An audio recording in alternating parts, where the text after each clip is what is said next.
We are fevered with the sunset, we are fretful with the bay, for the wander thirst is on us, and our souls are in Cathay.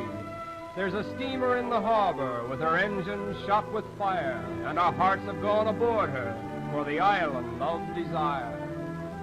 En route to the fragrant isle of Java, we cross the Equator, an imaginary line which has been drawn around the Earth, midway between the North and South Poles. Ships that cross the equator usually celebrate the event with appropriate ceremonies staged in honor of Neptune, the god of the sea.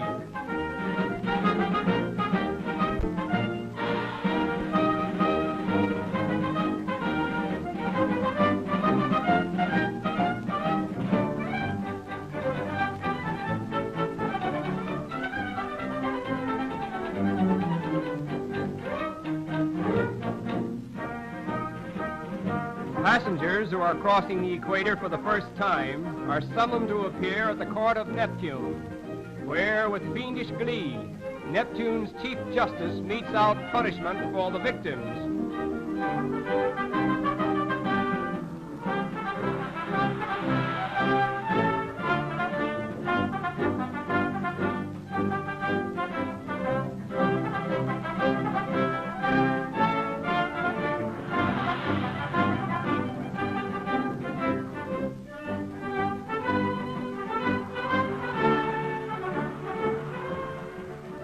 Those who submit to this initiation are awarded diplomas, which stipulate that they may cross the equator peacefully on all future occasions.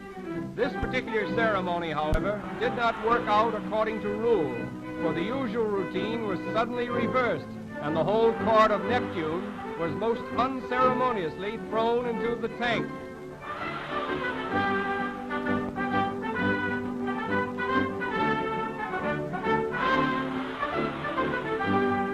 After crossing the equator, we continue on to Batavia, the chief seaport of Java, the most important island of the Dutch East Indies. Over 300 years ago, a colony of Dutch immigrants settled in Batavia and gradually extended their authority until, for a time, they practically monopolized the foreign trade of the East Indies. Great Britain gained control of Java for a few years, but finally returned it to the Dutch. Local self-government, economic betterment, and popular education are some of the benefits enjoyed by the natives as a result of the present-day colonial policy of the Dutch. Many hardships have been endured by Holland in holding and building up her island empire, but it has made her the third colonial power in the world today. As in Holland, the Dutch have built canals here for the purpose of transportation, but apparently this one has been turned into a municipal laundry. The finished work is usually carried home in this manner.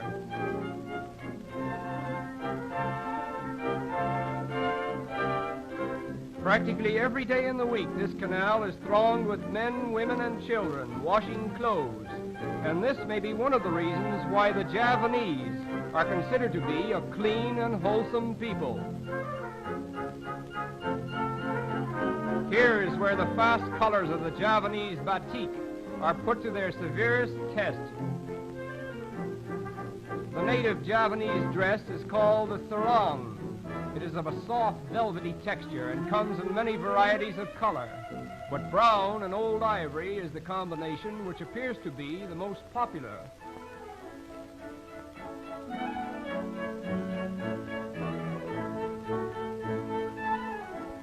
Java lies in the tropics under an almost vertical sun. Consequently, iced drinks are most refreshing.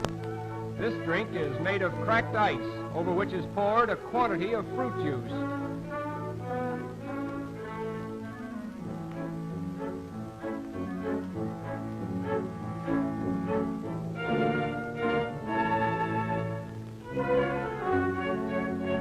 Wherever we go in this tropical island, we see the natives carrying baskets balanced on bamboo poles, and so weighted as to necessitate a half trot to keep the baskets in place.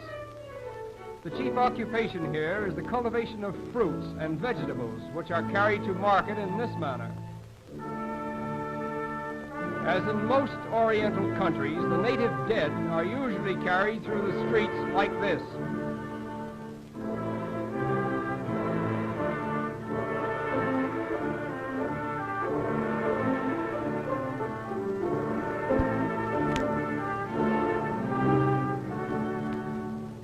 colder section of Batavia, we come upon a fishing village, where for a brief moment at least, we are obliged to forget that Java is known as the Fragrant Isle.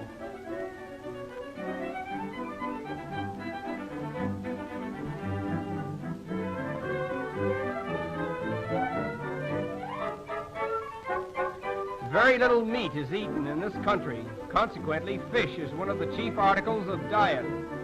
Practically every known variety of fish may be purchased here.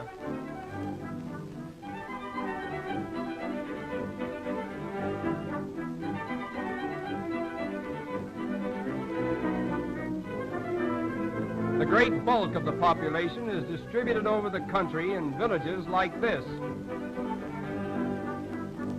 As soon as a village grows to a considerable size, it sends off a score of families to start another community.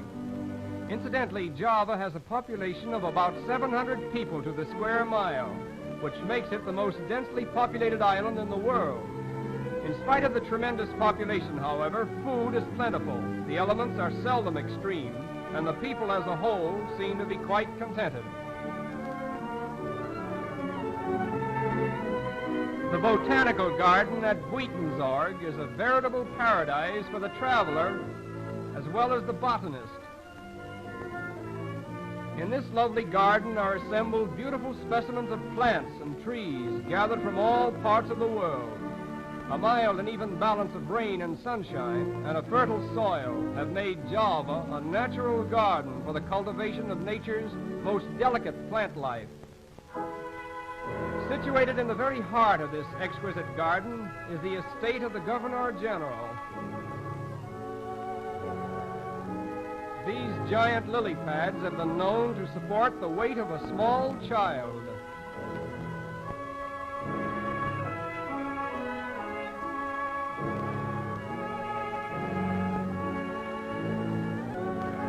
Not far from this beautiful garden is a tropical sea, constantly overshadowed by curtains of clouds.